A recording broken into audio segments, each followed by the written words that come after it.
Hello everyone, welcome to AKSIES. This is Santosh Koka. So previous class lo manam ముఖ్యంగా important committees related to public finance discuss చేసుకున్నాం. So ఈరోజు poverty very important concept related to economy. So ఏ competitive ఎగ్జామినేషన్కైనా poverty, unemployment చాలా important concepts మనకు తెలిసిందే. So దీనికి సంబంధించి క్విక్ రివిజన్ ఎకానమీ మాడ్యూల్లో కాంకర్ ప్రిలిమ్స్లో భాగంగా today we will discuss related to poverty, right? So first of all poverty అంటే ఏంటి, what is the basic definition of poverty అనేది మనం ఇక్కడ తెలుసుకోవాలి. సో ఇక్కడ బేసిక్ నీడ్స్ అనేది ఎప్పుడైతే ఒక వ్యక్తికి అందుకోలేకపోతున్నాడో దాన్ని మనం క్లియర్ కట్గా పవర్టీ అంటాం. అంటే అది యూనివర్సల్గా మనం చెప్పాలంటే, రైట్? సో యూనివర్సల్ డెఫినేషన్ ఏంటి? బేసిక్ నీడ్స్ అంటే ఫుడ్ కావచ్చు, వాటర్ కావచ్చు, అదేవిధంగా షెల్టర్ కావచ్చు, హౌసింగ్ కావచ్చు, at the same time proper clothing కావచ్చు. సో వీటికి సంబంధించి ఏదైతే అందుబాటులో ఉండదో, right? So food and basic needs అంటే సర్వైవల్, అతని సర్వైవల్కి సంబంధించిన బేసిక్ రిసోర్సెస్ లేకపోవడమే మనం పవర్టీ అని చెప్తాం, రైట్? సో ఈ పవర్టీ అనేది మనకి అన్కండిషనల్గా మనకి ప్లేస్ అండ్ టైం రిలేటెడ్ కొన్ని పారామీటర్స్లో డీవియేట్ అయిపోతూ ఉంటాయి, రైట్? సో బట్ ఇక్కడ యూనివర్సల్గా మనం అర్థం చేసుకుంటే పవర్టీ రిలేటెడ్గా నాట్ ఓన్లీ న్యూట్రిషన్ రిలేటెడ్గా మనం ఇక్కడ చెప్పచ్చు, రైట్? సో అండ్ ఆల్సో మనం health and education and opportunities and living standards వీటన్నిటిని కంపేర్ చేసుకుని పవర్టీ అనేది డిఫైన్ చేస్తాం, రైట్? యూనివర్సల్గా మనం ఇక్కడ ఆలోచిస్తే, రైట్? సో ఇక్కడ నాట్ ఓన్లీ అంటే కొన్ని కంట్రీస్లో కొన్ని డిఫరెంట్ పారామీటర్స్ అనేవి ఫాలో అవుతుంటారు, రైట్? పవర్టీ లైన్ అంటాం, పవర్టీ పారామీటర్స్ అంటాం, రైట్? సో వీటికి సంబంధించి మనకి డిఫరెంట్ ఫినోమినన్స్ ఏంటి మన ఇండియాలో ఎక్కువగా యూజ్ చేసేవి అనేది కూడా మనం ఇక్కడ చూద్దాం, రైట్? పవర్టీ మెజర్మెంట్ ఫ్రేమ్వర్క్లో భాగంగా ఫస్ట్ మనకి పవర్టీ లైన్ అంటే ఏంటి అనేది తెలుసుకోవాలి. వాట్ ఈజ్ పవర్టీ లైన్ అంటే ఇది ఒక డివైడింగ్ లైన్గా మనం చెప్పుకోవచ్చు. అంటే ఈ డివైడింగ్ లైన్కి కింద ఉన్న వాళ్ళందరూ పూర్గా, పైన ఉన్న వాళ్ళు అందరూ నాట్ పూర్గా అని చెప్తాం, రైట్? అంటే మేబీ ఈ సర్టెన్ ఫిగర్ అంటే ఈ డివైడింగ్ లైన్ కొంచెం పైన ఉన్న వాళ్ళు పూర్ కానంటే అనే డెఫినేషన్ మనం ఫాలో అవుతున్నాం. సో దీనివల్ల చాలా క్రిటిసిజమ్స్ కూడా ఉన్నాయి, అవేంటో కూడా మనం చూద్దాం. అయితే జనరల్ స్టేట్ ఆఫ్ ఎకనామిక్ హార్డ్షిప్గా మనం పవర్టీని లింక్ చేసుకుంటాం. పవర్టీ మెజర్మెంట్ వచ్చేసరికి అసెట్టింగ్ పవర్టీ లెవెల్స్ ఏవైతే ఉన్నాయో మనకి డిఫరెంట్ పవర్టీ లెవెల్స్ని అసెస్ చేయడం పవర్టీ మెజర్మెంట్గా మనం ఇక్కడ చూసుకుంటాం. అందులో భాగంగా పవర్టీ లైన్ని మనం బేసిక్ పారామీటర్గా మనం ఇక్కడ తీసుకుంటాం. అంటే జనరల్గా మనకి పవర్టీ అనేది పర్టికులర్ ఏరియాస్లో డిఫరెంట్ పారామీటర్స్లో, ఫర్ ఎగ్జాంపుల్ మనకి 2400 క్యాలరీస్ అనేవి కంపల్సరీ ఉండాలి పర్ డే అనే కొన్ని పారామీటర్స్ అయితే ఫాలో అవుతున్నాం, రైట్? కొన్ని కంట్రీస్లో, రైట్? సో ఇవి మనం ఇక్కడ అర్థం చేసుకోవాలి మేజర్గా పవర్టీ లైన్ రిలేటెడ్గా. నెక్స్ట్ మనకి absolute poverty. So different types of poverty అంటే ఫస్ట్ ఆఫ్ ఆల్ పవర్టీ అంటే ఏంటో చూసాం, అండ్ ద సేమ్ టైం మనం పవర్టీ లైన్ అంటే ఏంటో చూసాం.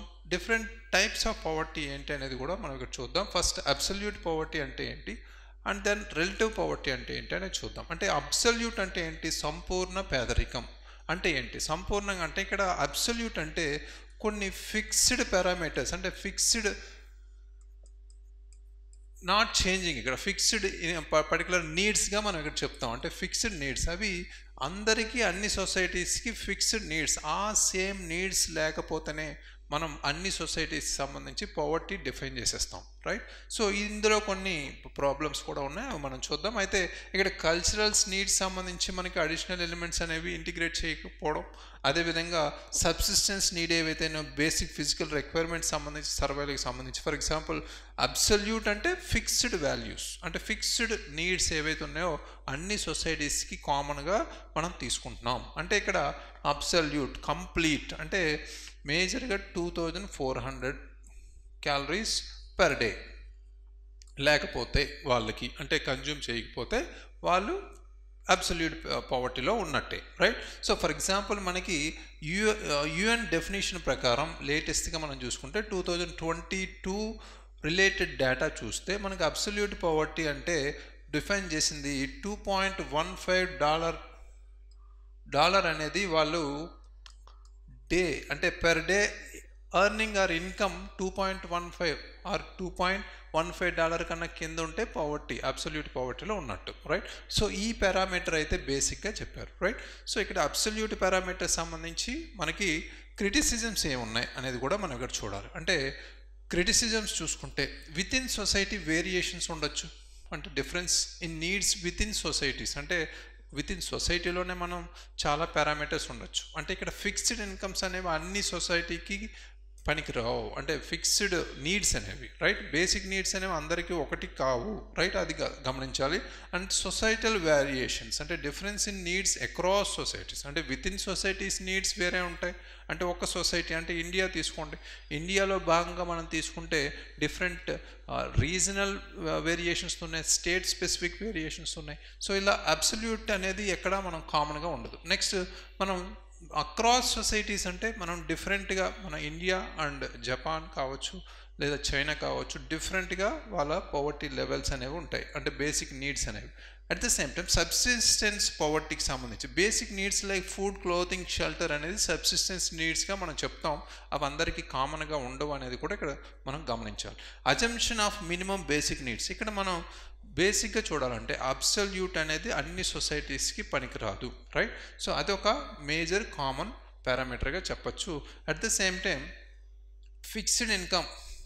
ఫిక్స్డ్ నీడ్స్ అనేవి మనం చెప్పుకుంటున్నాం. అబ్సల్యూట్ పవర్టీ అంటే ఫిక్స్డ్ నీడ్స్ అంటే అన్ని సొసైటీస్కి కామన్ కాదు అనేది కూడా మనం ఇక్కడ పారామీటర్గా బేస్ చేసి చెప్పచ్చు, రైట్. సో అదేవిధంగా మనకి నెక్స్ట్ టైప్ ఏంటంటే relative poverty standards over time and place. అంటే రిలేటివ్ అంటే ఏంటి, సాపేక్ష పేదరికం అంటాం, రైట్. సో రిలేటివ్, అబ్సల్యూట్ అంటే సంపూర్ణ, బట్ రిలేటివ్ అంటే related to society transformation, right, related to society needs అనొచ్చు. అంటే ఇక్కడ related to society living standards, right. So ఇక్కడ ట్రెడిషనల్ రూరల్ కమ్యూనిటీకి సంబంధించి మనం చూసుకుంటే, అంటే అప్పట్లో కొన్ని రకాల అప్పటి టైంలో సొసైటీ ఎక్స్పెక్టేషన్స్ వేరే ఉండేవి. నెక్స్ట్ మనకి మోడర్న్ అర్బన్ లైఫ్ స్టైల్, ఇప్పుడున్న మోడర్న్ అర్బన్ లైఫ్ స్టైల్స్లో ర్యాపిడ్ లైఫ్ స్టైల్ చేంజెస్ అనేవి రావడం వల్ల మన కావాల్సిన బేసిక్ నీడ్స్ అనేవి చేంజ్ అయ్యాయి. At the same time historical ఎరాలో చూసుకుంటే మనం minimal societal and temporal shifts అనేవి కూడా మనం చూసాం, రైట్. అదేవిధంగా ఎమర్జింగ్ అర్బన్ ఏరియాస్, ఇప్పుడున్న ప్రజెంట్ కన్వెన్షన్స్ అనేవి కొన్ని slower in terms of changes అనేది కూడా మనం చూడవచ్చు. అంటే అర్బన్ ఏరియాస్ కావచ్చు, లేదా మనకున్న 1, 2, 3, 4 లెవెల్స్లో మనం చూసుకుంటే ట్రాన్స్ఫార్మేషన్ అనేది సొసైటీ చేంజ్ అవుతున్న కొలది మన బేసిక్ నీడ్స్ అనేవి కూడా చేంజ్ అవుతున్నాయి. అంటే ఇక్కడ మనం గుర్తుపెట్టుకోవాల్సింది రిలేటివ్ పవర్టీ స్టాండర్డ్ అనేది టైం అండ్ ప్లేసెస్ పరంగా చేంజ్ అవుతూ ఉంటాయి అనేది ఇక్కడ గమనించాలి. సో అయితే ఈ రిలేటివ్ పవర్టీ రిలేటెడ్గా క్రిటిసిజం ఏమని చెప్పొచ్చు అంటే, పర్టికులర్గా రిలేటివ్ పవర్టీ అంటే ఫర్ ఎగ్జాంపుల్ మనకి ఒక వ్యక్తి 8,000 పర్ మంత్ సంపాదిస్తున్నారు అనుకోండి.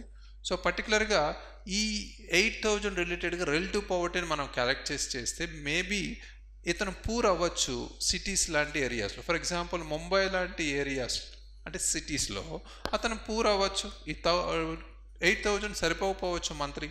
బట్ ఒక రూరల్ విలేజ్లో ఇతను స్టే అవుతున్నాడు అనుకోండి, రూరల్ ఏరియాలో అతను స్టే చేస్తుంటే ఈజీగా ఇవి సరిపోతాయి. సో అప్పుడు పూర్ పారామీటర్లో ఉండడు, రైట్. సో ఈ పర్టికులర్ అబ్జర్వేషన్ అనేది ఇక్కడ మనం తెలుసుకోవాలి, రైట్. సో మేజర్గా రిలేటివ్ పవర్టీ స్టాండర్డ్స్ అనేవి టైమ్ అండ్ ప్లేస్ రిలేటెడ్గా చేంజ్ అవుతూ ఉంటాయి. బట్ ఇక్కడ అబ్సల్యూట్ లెవెల్లో మనం చూసుకుంటే అబ్సల్యూట్ లెవెల్ అనేది ఒక యూనివర్సల్ పారామీటర్, అది యూనివర్సల్గా ఫిక్స్డ్ నీడ్స్ అనేవి తీసుకుంటే యూనివర్సల్గా అది చాలా ఈజీ టు మెజర్. బట్ ఇక్కడ రిలేటివ్ పవర్టీకి సంబంధించి మనం చూసుకుంటే it will vary or changes according to the time and places అని చెప్పచ్చు. At the same time hard to measure, దీన్ని మెజర్ చేయడం చాలా హార్డ్గా ఉంటుంది అనేది కూడా చెప్పచ్చు. బట్ ఇది కొంత స్టేట్ వైజ్ మనకి ఈ అబ్సల్యూట్గా లేదా ప్రాపర్గా స్టాండర్డ్ ఫిగర్ అనేది మనం తీసుకొచ్చే అవకాశం కూడా ఉందనేది కూడా చెప్తున్నారు. అది పాజిటివ్గా తీసుకోవచ్చు, రైట్. సో అయితే అబ్సల్యూట్ అండ్ రిలేటివ్ పవర్టీ రిలేటెడ్గా చూసాం, right. Next analyzing the inadequacies of poverty line concept. ఎంటైర్గా మనకున్న పవర్టీ లైన్ అనే కాన్సెప్ట్లో మనకున్న లూప్ హోల్స్ మనం చూసుకుంటే ఇక్కడ ముఖ్యంగా ఫర్ ఎగ్జాంపుల్ ఈ పవర్టీ లైన్ కాన్సెప్ట్ అనేది మనకి మేజర్గా లూప్ హోల్స్ ఏంటంటే పర్టికులర్గా మనం చూస్తే ముఖ్యంగా సో ఇక్కడ మనకి నేరో మెజర్మెంట్ అనేది చూస్తున్నాం, రైట్? నేరో అంటే ఏంటి? ఫర్ ఎగ్జాంపుల్ ఇక్కడ బేసిక్గా పవర్టీ లైన్ రిలేటెడ్గా వాళ్ళు క్యాలరీ బేస్ మీదే ఫోకస్ చేస్తున్నారు, బట్ రిమైనింగ్ న్యూట్రిషన్ కానీ లేదా పర్టికులర్గా హెల్త్ కానీ ఎడ్యుకేషన్ కానీ లాంటి పారామీటర్స్ని రిమూవ్ చేశారు లేదా ఎక్స్క్లూడ్ చేశారు, రైట్? సో ఇది ఒక నేరో మెజర్మెంట్గా చూడొచ్చు, రైట్? సో అదేవిధంగా సొసైటీ బ్యారియర్స్ ఏవైతే ఉన్నాయో అవి కూడా మనకి ఒక ప్రాబ్లంగా చెప్పుకోవచ్చు. ఫర్ ఎగ్జాంపుల్ మనకున్న జెండర్ ఈక్వాలిటీ తీసుకున్నారా వీళ్ళు పారామీటర్గా? లేదు. అట్ ద సేమ్ టైం మనకున్న సోషల్ ఎక్స్క్లూజన్ లాంటివి తీసుకున్నారా? రైట్? సామాజిక వివక్ష కానీ, రైట్? సో ఇలాంటివన్నీ తీసుకోలేదు పారామీటర్స్, రైట్? అది కూడా మనకు ఒక ఇన్అడెక్వసీగా చెప్పుకోవచ్చు ఈ పవర్టీ లైన్ ఆధారంగా మనం ఎంతవరకు దీన్ని క్యాలిక్యులేట్ చేస్తాం అనేది. అంటే ఇక్కడ నేరో వైజ్ అంటే నెంబర్ బేస్డ్గా మనం చూస్తున్నాం, రైట్? సో నెంబర్ బేస్డ్గా చూస్తున్నాం కాబట్టి ఇది అంత యాక్యురసీ కాదు అని దీనికి సంబంధించి ఇన్ఎఫిషియెంట్గా మనం పవర్టీ మెజర్మెంట్ అనేది కూడా ఇన్ఎఫెక్టివ్గా కూడా చెప్తున్నారు. అంటే ఇక్కడ కాన్సెప్చువల్ లిమిటేషన్స్ ఉన్నాయి, స్ట్రక్చరల్ ఇన్ఈక్వాలిటీస్ ఉన్నాయి, నెగ్లెక్టింగ్ మన రీజనల్ వేరియేషన్స్ కూడా ఉన్నాయి, అంటే స్టేట్ వైజ్ ఏరియా వైజ్ కూడా ఉన్నాయి. At the same time methodological issues అంటే కొన్ని సోషల్ కన్జంప్షన్ లేదా మొబిలిటీ రిలేటెడ్గా వాళ్ళు ఇంక్లూడ్ చేసుకోలేదు లేదా కన్సిడర్ చేసుకోవట్లేదు అనేది మనం ఇక్కడ అర్థం చేసుకోవాలి, right? So next important poverty assessment evolution. అంటే దీనికి సంబంధించి పవర్టీ రిలేటెడ్గా మనకున్న పవర్టీ డెఫినేషన్ చూసాం, పవర్టీ లైన్ అంటే ఏంటో చూసాం, డిఫరెంట్ టైప్స్ చూసాం. బట్ పవర్టీని ఏ విధంగా మనం ట్యాకిల్ చేయాలి లేదా ఏ విధంగా మెజర్ చేయాలనే ఉద్దేశంతో కొన్ని కమిటీలు అయితే దీనికి సంబంధించి రూపొందించడం జరిగింది. అందులో ఫస్ట్ మనకి అన్అసెస్డ్ పవర్టీ, అసలు పవర్టీని అసెస్ చేయకపోతే ఏం జరుగుతుంది, పవర్టీ ఎవాల్యుయేషన్ అనేది మనకి ఇది వరకు లేదు. అప్పుడు ఈ విధంగా ఉండేది పొజిషన్, రైట్?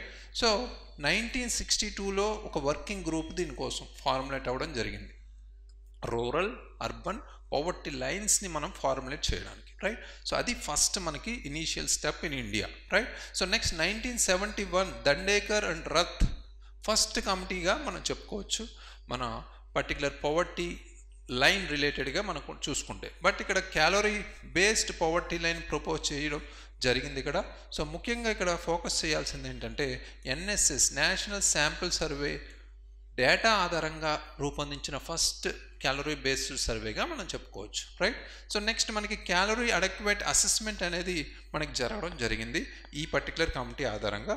నెక్స్ట్ మనకు వచ్చిన కమిటీ 1979లో రూపొందించిన Alagh committee poverty line calculation, right? So Alagh committee poverty line క్యాలిక్యులేషన్లో న్యూట్రిషనల్ రిక్వైర్మెంట్స్ అనేవి చాలా ఎస్టాబ్లిష్ చేయాలని చెప్పారు, రైట్? ఫర్ ఎగ్జాంపుల్ మనకి ఇది కూడా క్యాలరీ బేస్డే తీసుకుంది, రైట్? సో అలగ్ కమిటీ కూడా క్యాలరీ బేస్డే ఫాలో అవుతుంది, right? Determine consumption expenditure, so consumption expenditure ఆధారంగా డిటర్మైన్ చేసే అవకాశం ఉందని చెప్పారు. At the same time poverty లైన్ని సెట్ చేసే దిశగా వీళ్ళు పనిచేశారు. అంటే పవర్టీ లైన్ అంటే ఏంటి, based on their expenditure and nutritional needs ఆధారంగా, right? So next adjust for inflation related కూడా దాన్ని అడ్జస్ట్ చేసుకోవచ్చు అనేది కూడా అప్డేట్ కూడా ఇచ్చారు. అయితే ఈ అలగ్ కమిటీ రిలేటెడ్గా మనం చూసుకుంటే రూరల్కి వాళ్ళు చెప్పిన మెజర్మెంట్ 2400 క్యాలరీస్, బట్ అర్బన్కి వాళ్ళు చెప్పింది 2100 క్యాలరీస్, రైట్? సో ఇది మనం అర్థం చేసుకోవాలి. కొన్ని కమిటీస్ రిలేటెడ్గా ఎంతవరకు వాళ్ళు మెజర్ చేశారు, ఎంత క్యాలిక్యులేషన్ రిలేటెడ్గా అడిగే ఛాన్స్ ఉంది ఎగ్జామినేషన్లో. సో ఇవి ఫోకస్ చేయాలి మనం. సో నెక్స్ట్ ఇంపార్టెంట్ మనకి చూసుకుంటే Lakdawala committees poverty estimation methodology మనం ఎలా ఉందో చూద్దాం. ఈ కమిటీ కూడా ఆల్మోస్ట్ మనకి ఈ క్యాలరీ ఫార్మేషన్లోనే తీసుకొచ్చారు. సో లక్డా కమిటీ అనేది పవర్టీ ఎస్టిమేషన్ మెథడ్స్ని రివ్యూ చేయడానికి ఇది ఫామ్ అవడం జరిగింది. అయితే కన్జంప్షన్ ఎక్స్పెండిచర్ క్యాలిక్యులేషన్కి ఇది ఫోకస్ చేస్తూ క్యాలరీ బేస్డ్ కన్జంప్షనే మేజర్గా దీన్ని ఫోకస్ చేశారు. సో బట్ ఇక్కడ మేజర్గా ఫోకస్ చేసింది స్టేట్ స్పెసిఫిక్ పవర్టీ లైన్స్ని ఆధారంగా తీసుకున్నాయి. ఇది ఒక అప్డేట్గా చెప్పుకోవచ్చు, రైట్. అదేవిధంగా పవర్టీ లైన్స్ని అప్డేట్ చేస్తూ నెక్స్ట్ అంటే ప్రీవియస్గా వచ్చిన అలగ్ కమిటీకి దీనికి డిఫరెన్సెస్ ఏంటి, స్టేట్ స్పెసిఫిక్ పవర్టీ లైన్స్ని యాడ్ చేశారు. అదేవిధంగా పవర్టీ లైన్స్ని అప్డేట్ చేశారు, అంటే యూజింగ్ మనకి సిపిఐ కన్జ్యూమర్ ప్రైస్ ఇండెక్స్ కావచ్చు, రైట్, సిపిఐ ఏఎల్ కావచ్చు, వీటికి సంబంధించి వీళ్ళు యాడ్ చేసుకుంటూ వచ్చారు. నెక్స్ట్ మనకి ఇది పవర్టీకి సంబంధించి నేషనల్ అకౌంట్ స్టాటిస్టిక్స్ ఏదైతే ఉందో డిస్కంటిన్యూట్ అవ్వడం వల్ల ఈ స్కేలింగ్ అనేది తర్వాత డిస్కంటిన్యూ అయ్యింది లకడీవాలా కమిటీ. ఇది ఆల్మోస్ట్ 1993లో స్టార్ట్ చేశారు, రైట్. సో నెక్స్ట్ డైరెక్ట్గా మనకు వచ్చిన కమిటీ టెండూల్కర్ కమిటీగా మనం చెప్పుకోవచ్చు. టెండూల్కర్ కమిటీ అనేది 2009లో ప్రపోజ్ చేశారు, రైట్. సో ఇది ఈ కమిటీ చెప్పిన కొన్ని ఇన్ఫర్మేషన్ చూసుకుంటే అంటే అబ్జర్వేషన్స్ వస్తే క్యాలరీ మెజర్మెంట్ నుంచి కన్జంప్షన్ మెజర్మెంట్కి షిఫ్ట్ చేశారు, రైట్, ఫోకస్ అనేది, రైట్. సో అప్పటిదాకా మనకి రిమైనింగ్ ప్రీవియస్ కమిటీస్ ఏవైతే ఉన్నాయో మనకు చూసుకుంటే, సో ఫస్ట్ మనకు వచ్చిన 1962 వర్కింగ్ కమిటీ నుంచి చూసుకుంటే మనకి 1971లో వచ్చిన ఫస్ట్ కమిటీ దండేకర్ కమిటీ నుంచి మనం నెక్స్ట్ వచ్చిన కమిటీ లకడావాలా కావచ్చు, అంతకుముందు అలగ్ కమిటీ, ఈ మూడు క్యాలరీ బేస్డ్. బట్ ఇక్కడ Tendulkar committee shift to consumption patterns, right. So అదేవిధంగా ఇంప్రూవ్డ్ ఇన్ఫ్లేషన్ అడ్జస్ట్మెంట్స్ అప్డేటెడ్గా ఉన్నాయి.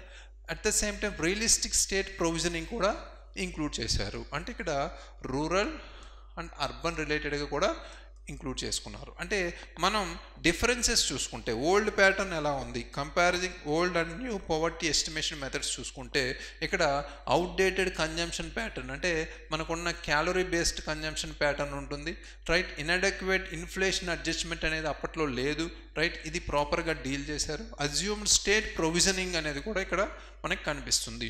సో ఆల్మోస్ట్ మనకి టెండూల్కర్ కమిటీ వచ్చాక కొన్ని పారామీటర్స్ చేంజ్ అయ్యాయి, రైట్. సో ఇక్కడ రియలిస్టిక్ స్టేట్ ప్రొవిజనింగ్ అనేది ఇక్కడ కల్పించారు, రైట్. సో నెక్స్ట్ మనం పవర్టీ ఎస్టిమేషన్ రిఫార్మ్స్ ప్రాసెస్కి సంబంధించి మనం ఇక్కడ అర్థం చేసుకుంటే మనం ఇక్కడ చేంజింగ్ ప్యాటర్న్ ఎలా ఉంది అంటే క్యాలరీ కన్జంప్షన్ నుంచి మనం క్యాలరీ బేస్డ్ పవర్టీ ఎస్టిమేషన్కి సంబంధించి మనం షిఫ్ట్ అయ్యాం, రైట్. కన్జంప్షన్ బేస్కి సంబంధించి యూనిఫామ్ పవర్టీ లైన్ బాస్కెట్ అంటే మనకి పవర్టీ లైన్ అనేది అందరికీ యూనిఫామ్గా ఉండాలి అనే కోణంలో తీసుకురావడం జరిగింది రూరల్ అండ్ అర్బన్ బాస్కెట్స్కి సంబంధించి, రైట్. సో అదేవిధంగా చేంజ్ ప్రైస్ అడ్జస్ట్మెంట్స్ అంటే ప్రైస్ అడ్జస్ట్మెంట్స్కి సంబంధించి స్పేషియల్ అండ్ టెంపరర్ ఇష్యూస్ అంటే మనం టైం కావచ్చు, ప్లేస్ కావచ్చు, వీటిని ఉద్దేశించి కూడా పారామీటర్స్ అనేవి అడ్జస్ట్ చేసుకునే రీతిలో కూడా ఉన్నాయి. అదేవిధంగా ఇన్కార్పొరేట్ ప్రైవేట్ ఎక్స్పెండిచర్స్ సంబంధించి మిక్స్డ్ రిఫరెన్సెస్ పీరియడ్ సంబంధించి new method of updating poverty lines సంబంధించి కూడా ఇక్కడ మనం డిఫరెంట్గా మనకి ఇక్కడ రిఫార్మ్ ప్రాసెస్ అనేది జరిగింది. ఆ నేపథ్యంలో మనకు వచ్చిన నెక్స్ట్ కమిటీ రంగరాజన్ కమిటీగా మనం చెప్పుకోవచ్చు. రంగరాజన్ కమిటీ కూడా మనకు ఆల్మోస్ట్ 2012లో దీన్ని తీసుకురావడం జరిగింది ఆఫ్టర్ 2009 to 12 అంటే 9లో మనకు వచ్చిన టెండూల్కర్ కమిటీ ఆధారంగా, రైట్. సో ఇక్కడ మనం అర్థం చేసుకుంటే పవర్టీ ఎస్టిమేషన్ సంబంధించి వీళ్ళు సేమ్ కన్జంప్షన్ ప్యాటర్న్ కంటిన్యూ చేస్తూ టెండూల్కర్ లానే but addition to their updates ఏంటంటే వీళ్ళు ఐసిఎంఆర్ నామ్స్ ఏవైతే ఉన్నాయో అంటే Indian council of medical research నామ్స్ని పక్కాగా ఫాలో అవుతూ దీన్ని రూపొందించడం జరిగింది. అదేవిధంగా పవర్టీ ఎస్టిమేషన్ సంబంధించి చూసుకుంటే మెథడాలజీ అంటే using surveys and nutritional norms ఏవైతే ఐసిఎంఆర్ ఇచ్చారో task force and poverty elimination అంటే entity focused on poverty reduction మీద ఫోకస్ చేస్తూ వీళ్ళు తీసుకొచ్చారు ఆల్మోస్ట్, రైట్. సో నెక్స్ట్ మనకి యూనిఫామ్ రిఫరెన్స్ పీరియడ్ ప్రాసెస్ అంటే ఇవి మనం ముఖ్యంగా పవర్టీ మెజర్మెంట్ మెథడ్స్గా మనం చెప్పుకోవచ్చు. 3 మెథడ్స్ ఉన్నాయి. మెథడ్స్ అంటే ఇందులో 3 మెథడ్స్ ఉన్నాయి. దీన్ని సింపుల్గా చెప్పాలంటే యూనిఫైడ్ రిఫరెన్స్ పీరియడ్ కావచ్చు, అంటే మీడియం రిఫరెన్స్ టైం పీరియడ్ కావచ్చు, లేదా మోడిఫైడ్ మీడియం రిఫరెన్స్ పీరియడ్ కావచ్చు, రైట్. సో ఈ 3 టైప్స్ మనం ఈ రిఫరెన్స్ అంటే మెజర్మెంట్కి సంబంధించి 3 మెథడ్స్గా మనం తీసుకుంటున్నాం. ఇది ఎన్ఎస్ఎస్ఓ కలెక్ట్ చేసిన డేటా వైజ్గా మనం రూపొందించబడింది. సో ఇక్కడ మనం అర్థం చేసుకుంటే యూఆర్పి ఏదైతే ఉందో దాన్ని కన్జంప్షన్ని మెజర్ చేసే విధంగా దీన్ని ఉపయోగించుకుంటాం. అంటే యూనిఫైడ్ రిఫరెన్స్ పీరియడ్ ప్రాసెస్ ఎలా తీసుకుంటారంటే 30 day రీకాల్ పీరియడ్ అంటే ఇక్కడ పర్టికులర్గా కన్జంప్షన్ అనేది 30 డేస్లో ఏ విధంగా ఉందనేది క్యాలిక్యులేట్ చేసుకుంటారు, రైట్? అది ఇక్కడ ఆధారంగా తీసుకుంటాం. బట్ ఇక్కడ mixed reference period, second type of period ఏదైతే ఉందో, రెఫరెన్స్ టైప్ ఏదైతే ఉందో అది ఇక్కడ మనకి 30 days for common items consumption సంబంధించి 30 డేస్ తీసుకుంటే 1 ఇయర్ ఫర్ బిగ్ ఐటమ్స్ లాంటివి, అంటే ఫర్ ఎగ్జాంపుల్ మనకు డ్యూరబుల్స్ ఏవైతే ఉన్నాయో వాటితో పాటు ఎడ్యుకేషన్ లాంటి వాటికి సంబంధించి 1 ఇయర్ ఇస్తే 30 డేస్ కన్జంప్షన్ పీరియడ్ అయితే కామన్ ఐటమ్స్కి ఇస్తారు. బట్ మనం ప్రీవియస్ వాటిలో చూసుకుంటే యూనిఫామ్ రెఫరెన్స్ పీరియడ్లో చూస్తే 30 డేస్ ఫర్ ఆల్ ప్రోడక్ట్స్గా మనం చెప్పుకోవచ్చు. అన్ని ఐటమ్స్కి సంబంధించి వాళ్ళు కన్జంప్షన్ రిలేటెడ్గా 30 డేస్ ఓవరాల్ కౌంట్ చేస్తారనమాట. బట్ ఇక్కడ మనం మిక్స్డ్కి వచ్చేసరికి 30 డేస్ ఫర్ కొన్ని కామన్ ఐటమ్స్ తీసుకుంటారు, బట్ బిగ్ ఐటమ్స్కి 1 ఇయర్ టైం పీరియడ్ తీసుకుంటున్నారు. అదే మేజర్ డిఫరెన్స్గా మనం చెప్పుకోవచ్చు. నెక్స్ట్ మనం మోడిఫైడ్ మిక్స్డ్, రైట్? సో దీనికి సంబంధించి మనకి ఎంఎంఆర్పి అనేది పవర్టీ రేట్ అనేది చూసుకుంటే ఇక్కడ ముఖ్యంగా ఫోకస్ చేస్తే మనకి 2015లో దీన్ని వరల్డ్ బ్యాంక్ అనేది ఇనిషియేట్ చేసింది అని చెప్పుకోవచ్చు. Modified mixed reference period, right? దీంట్లో మనకి చూసుకుంటే 1 డే కన్జంప్షన్ కూడా ఇంక్లూడ్ చేశారు along with 30 day and 1 year consumption time levels. అంటే ఫస్ట్ మనకి ఉన్న యూనిఫామ్ సంబంధించి చూసుకుంటే 30 డేస్ టైం పీరియడ్ గుర్తుపెట్టుకోవాలి. నెక్స్ట్ మిక్స్డ్కి సంబంధించి చూసుకుంటే 30 డేస్ 1 ఇయర్. మోడిఫైడ్ వెర్షన్లోకి వచ్చేసరికి 1 డే కూడా ఇంక్లూడ్ అయ్యారు, అంటే 1 డే కన్జంప్షన్ కూడా ఇంక్లూడ్ చేశారు మెజర్మెంట్లోకి సంబంధించి. అదే మేజర్ డిఫరెన్స్ ఇక్కడ. నెక్స్ట్ మనకి పవర్టీ ఛాలెంజెస్ ఏవైతే ఉన్నాయో ఇండియాలో అది మేజర్గా తెలుసుకోవాలి. పవర్టీ ఛాలెంజెస్ ఏవైతే ఉన్నాయో, మనకి లూప్ హోల్స్ ఏవైతే ఉన్నాయో, అంటే యాక్సెసింగ్ ఫుడ్ కావచ్చు, హెల్త్ కావచ్చు, అట్ ది సేమ్ టైం మనకున్న ఎడ్యుకేషన్ కావచ్చు, రైట్?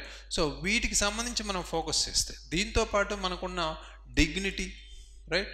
సో డిగ్నిటీ అంటే కొన్ని సోషల్ ఎక్స్క్లూజన్ లాంటి ప్రాబ్లమ్స్ ఏవైతే ఉన్నాయో వాటిని కూడా అడ్రస్ చేయాలి. సోషల్ బ్యారియర్స్ ఏవైతే ఉన్నాయో వాటితో పాటు జెండర్ ఇన్ఈక్వాలిటీని కూడా అడ్రస్ చేయాలి. ఇవన్నీ మనకి మేజర్ పారామీటర్స్గా చెప్పుకోవచ్చు. సో వీటితో పాటు మనం అడ్రస్ చేయాలంటే స్కూల్ లెవెల్లో ల్యాక్ ఆఫ్ స్కూల్ ఎడ్యుకేషన్ కావచ్చు, స్కూల్ డ్రాప్ అవుట్స్ కావటం చూస్తున్నాం, హెల్త్ రిలేటెడ్గా మనం చూస్తున్నాం, ల్యాక్ ఆఫ్ బేసిక్ కమ్యూనిటీస్, అంటే హెల్త్ రిలేటెడ్గా వాళ్ళకి బేసిక్ అందుబాటులో లేకుండా పోయింది, రైట్? సో వీటితో పాటు మనం మేజర్ ఫోకస్ చేయాల్సింది. సో కంక్లూజన్ లెవెల్లో మనం అర్థం చేసుకోవాలంటే వే ఫార్వర్డ్ లెవెల్లో ఇండియా అనేది పవర్టీ రిలేటెడ్గా ఓన్లీ కన్జంప్షన్ మీదే ఫోకస్ చేయకూడదు, రైట్? సో అపార్ట్ ఫ్రమ్ మనం access to education, health, right? అదేవిధంగా మనకి ఆపర్చునిటీస్ కావచ్చు, అదేవిధంగా మనకున్న డిగ్నిటీ కావచ్చు, ఇవన్నీ మనకి మెయిన్ పవర్టీని డిఫరెన్షియేట్ చేసేవే, రైట్? But India should also focus on not only consumption or nutrition, but also should focus on health, education, opportunities and dignities. Then also we have to focus on certain measurement, అంటే poverty line ఒకటే follow అవుతున్నారు BPL level కింద పైన అని, but BPL level ఒక్క inch పైన ఉన్న వారి సంఖ్య ఒకసారి చూస్తే మిలియన్స్ ఆఫ్ పీపుల్ అక్కడ ఉన్నారు, రైట్? సో వాళ్ళు కూడా ఒక రిస్క్లో ఉన్నారు, పేదరికంలో వచ్చే రిస్క్లో ఉన్నారు. కాబట్టి అవి కూడా మనం పారామీటర్స్ ఫోకస్ చేయాలి. అట్ ద సేమ్ టైం మనం ఇండియాతో కంపేర్ చేసుకుంటే, అంటే హై జీడిపి ఉన్న కంట్రీస్ మనతో పాటు చూసుకుంటే చైనా కావచ్చు, అదేవిధంగా వియత్నాం లాంటి కంట్రీస్ కావచ్చు, వీటితో పోలిస్తే మనకి మేజర్గా వాళ్ళు చేసుకున్న పారామీటర్స్, అంటే మన ఫుడ్ కావచ్చు, ఎడ్యుకేషన్ కావచ్చు, బేసిక్ కమ్యూనిటీస్ లాంటి శానిటేషన్ కావచ్చు, వీటి మీద క్వాలిటీ అండ్ రిక్వైర్మెంట్స్ సంబంధించి ప్రొవైడ్ చేస్తున్నారు. బట్ మనకి ఏంటి ల్యాక్ ఉంది అనేది మనం ఫోకస్ చేయాలి, రైట్? డిఫరెన్షియేషన్ బిట్వీన్ మన కంట్రీస్, అంటే ఇంటర్నేషనల్ కంపారిజన్ అనేది బెంచ్ మార్క్గా ఇక్కడ తీసుకోవాలి, రైట్? సో ఇవి చేస్తే మనకి పవర్టీని మనం ముందుకి ఎలిమినేట్ చేసే అవకాశం అయితే ఉంది, లేదా రెడ్యూస్ చేసే అవకాశం అయితే ఉందని చెప్తున్నారు, right? Thank you very much. All the very best.